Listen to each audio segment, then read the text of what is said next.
All right, Evie and I are back with This Week at Tassi, my weekly news roundup program. Pretty interesting week this week. There was at least one really big piece of news that I will start with. That is what Battlefield 6 is doing, and it is doing crazy ass numbers. It has set series records on a few fronts, including the one that was announced yesterday, which is 7 million copies sold in just 3 days. That is easily the best we've seen from Battlefield as a series. I think the previous record was somewhere around, I think it was Battlefield 5, like 4 point something million in a week. So this is certainly above that. This is so high that we are getting into Call of Duty territory, if not past it. Call of Duty doesn't really share numbers as much as they used to. It used to be like every year they would brag with some new crazy sales point. But 7 million times $70, we're looking at 490 million. That does not include things like people buying the $100 edition of the game. And some previous Call of Duty records were, the directly comparable one is, I think, 600 million in revenue for Modern Warfare, the second one. Not Modern Warfare 2, the second time they did Modern Warfare. And then, I forget, was it 2 or 3? One of those got 800 million. And I think that may have been the peak of the series. And then it sort of, I don't know if it dropped off. Like, it's still the biggest selling game of the year every year, except for Hogwarts Legacy. But now, these days, after the Microsoft acquisition, they're putting Call of Duty on Game Pass. Allegedly, that lost them a lot of money last time around in terms of foregone sales, which caused a lot of dust-ups. There's like insider reporting that was like part of the reason for the giant Game Pass price increase. I don't know if that's for sure the thing that happened, but what that means now is because Black Ops 7 is also on Game Pass, it seems like pretty clearly Battlefield 6 is poised to outsell Call of Duty this year. I mean, I don't know if it will have more players per se, but which is my buddy who's really big into Battlefield like predicted this like months ago, and I'm like, there's no way.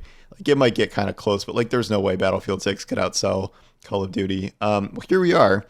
The thing is like we may not know for sure, but what we will know is if Call of Duty beats this record and they sell more copies in whatever length of time or have more players at least or something, they will say that. Because if they don't say that, that heavily implies that they did not beat that. So, I mean, they're kind of screwed if they don't beat it, because it will be really easy to read into Battlefield 6 beating them if they don't say that Battlefield 6 did not beat them. So we'll see what happens. I know some people are having issues with Battlefield 6 with various things they don't like. I know a lot of people are really loving it. I have not played yet. I'm busy with the next game we're about to talk about here. And as you may know, I'm just not really into PvP games almost at all now. My limited time is spent on mostly games that I'm able to pause during fatherhood here. And I don't have time to like spend the time to get really good at PvP games anymore. Plus I'm old, so that just knocks your skill down in time by itself. So yeah, what I'm playing is Ghost of Yotei, which I have now killed 2 of the non-tutorial members of the Yotei 6. There's a lot of jokes here where people will spend 20 hours in the game and literally have only killed the guy in the tutorial, and that's it. I mean, that was me for a while. I don't know exactly how many hours I have in, but a lot. And I kind of do everything in the area, or at least everything I think I can before I move on to the next thing. I think I'm in the second to last area. I'm fighting the Fox Ninja guy, and then I've got the brothers, and then I got the main guy. So I wrote an article this week about how I'm kind of crawling through the game, which is a new experience for me. Because this game is on PS5, I have a very limited series of hours to play during the day, which is not really true of PC gaming. I have this afternoon, Evie, stop licking. No itching. Oh, thank God she's not wearing a collar, right? So I can only play really in the afternoon because, at night my wife comes home from work and she's watching TV on the couch, which I'm not going to begrudge her that because she's had, she's going to have a tough day at work and want to unwind. So I'm not kicking her off to use PlayStation. I don't care enough to plug in PlayStation to my computer or get a PS Portal because like this is a very rare occasion where I'm playing a console specific game. When GTA 6 comes out, maybe I'll do that. But for this, it's just interesting because it really, I feel like a non-game journalist person who has very limited time to play games like these. So I'm playing in pretty short chunks, and I don't know, this could take me a month to get through, which I can't remember the last single player game that has taken me this long to get through. But I think it kind of gives me a different sort of appreciation for it in a way that, my crazy binge plays of having 0 kids or 1 kid, 2 kids is nuts. It's crazy. I can't get over how much harder 2 kids is. But yeah, so that's what I'm doing. This isn't even the news thing. The actual news item is that Sucker Punch was talking about how they're going to remain a 1-game studio and they can't do stuff like a Tsushima remaster. So now their next game that they're considering that they're going to spend the next 5 years on is either another Ghost sequel or a Sly Cooper game, which they have not made a Sly Cooper game in 20 years. There was a game made after them, but it wasn't their studio. I don't really know about either of these options. I kind of wish they would just do something new. Like, don't get me wrong. I love Ghost of Tsushima was my game of the year. I think Yotei is great. Really love playing it. I don't know if we need a third one. I feel like we're sort of maxing out the potential of this series. Like, it's not Assassin's Creed where it's going to get like wildly different in like different Japanese islands and time periods. Like, it just doesn't seem to me like this really, we're going to wait 5 years for Ghost of whatever. Like, it just, I don't know if we need that. Additionally, I just, I played Sly Cooper back then, but do I want to wait 5 years for Sucker Punch's next project to be Sly Cooper? Not especially. I wish they would kind of do something new the way we saw them break out with Tsushima, which we were not expecting to be this cool and be a hit. But those are the options. I know a lot of people are clamoring for a Sly Cooper game, and they think that is a really cool option. We'll see. I'd be a little surprised if Sony agreed to greenlight that. Ghost of Yotei is selling well, especially in the current market conditions. But I don't know. A third game seems superfluous to me, even if the other 2 games are really good. So I don't know. We'll see what happens there. There were some interesting things with Borderlands this week. 2 different stories actually I wrote about drop rates for legendaries, where there's the first issue is that dedicated drops are really, really skewed. Like, data turns out, like some creators did like 400, 500 runs of bosses and found that, if a boss has a pool of like 3 things, one thing might be like a 12% drop rate, but the thing you're looking for might be a 2% drop rate.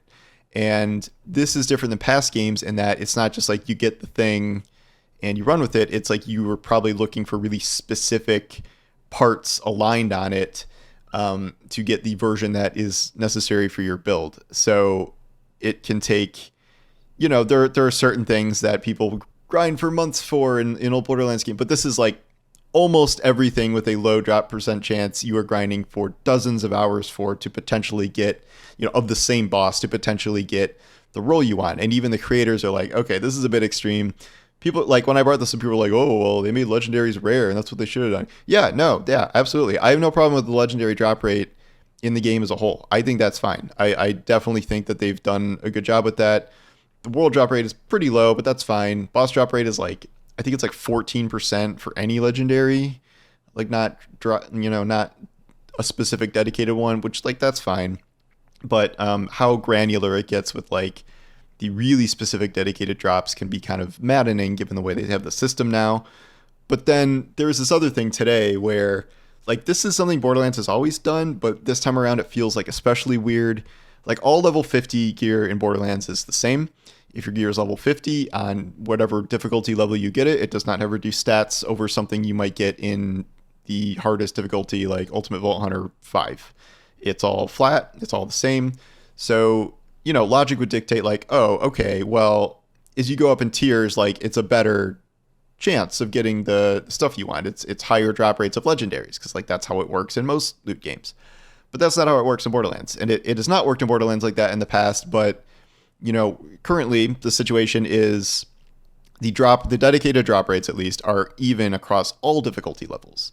So not even just all ultimate Vault Hunter levels, all difficulty levels. So including easy.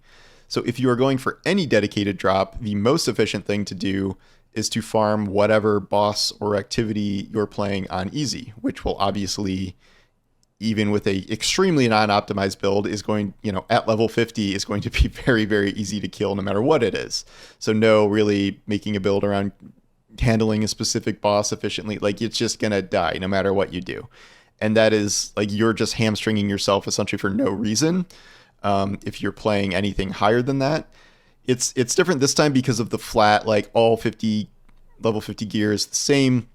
And the motivations for, like, playing, higher levels are, different, what is it called? Hardware perks, and then slightly more XP.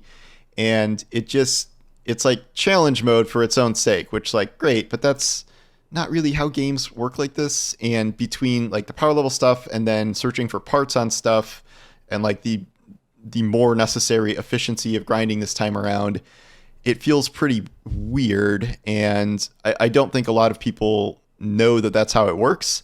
I think, at least for a while, I saw people, like, at least knowing that, like, okay, well, between Ultimate Vault Hunter, somehow it's the same rate, so it's the most efficient to farm on one, but it's the most efficient to farm on easy, which is very counterintuitive. So I'm not, like, asking for that to change. It's just odd. I mean, it would help certainly if they had higher, like, I think you should be able to farm legendaries on easy, but I think, at least in the current context of the game now, I think it makes sense to reward higher Ultimate Vault Hunter levels with higher drop rates. They are going to add invincible bosses. They are going to add pearlescent stuff, which I don't think you can just farm easy for, but that is not here yet. So this is the current situation.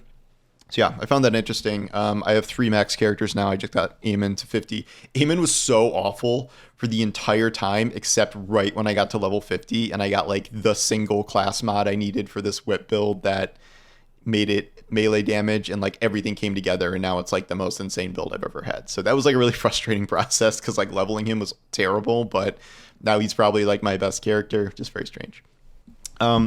Moving on to Marvel Rivals. I wrote 2 stories this week. Everyone got mad at me because I noted that it had a 85% player loss in 10 months, down from its peak. Everybody gets mad about Steam chart stuff, and yet, in the context it matters, especially for a live service multiplayer game, showing the inability to retain players over a length of time is a problem. And so, like, when I wrote this, I had half people complaining that I was using Steam charts and blah, blah, blah, and it wasn't fair, blah, blah, blah. But then the other half of people being like, here's a list of 50 reasons I quit and why the game sucks now and it has not been keeping up with what it needs to. It has just not stopped declining. The addition of whenever a season launches, you get a little blip, but it's always a very little blip. And this is a very short period of time. It's like 10 months. People are like, whoa, what's the Destiny player count doing? How much is that down from the peak? Yeah, man, it's been 10 years. Like, this is a game that launched this year and is down that much and does not really seem to have a plan to reverse that. That said, something cool happened today where they announced that they're doing a zombies PvE mode as a Halloween event. This is something Overwatch used to do, putting in some amount of PvE stuff. It sounds cool. There's, like, a limited selection of characters, and they, like, super boost their power, like unlimited Dark Child magic or Punisher, who can, like, plant a turret by itself and things like that.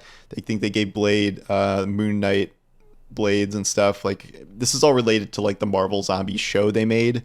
So the bosses are from the show there, Zombie Namor and Zombie Scarlet Witch, or Queen of the Dead Scarlet Witch. So that sounds really cool. The weird thing about it is that this is a T for teen rated game.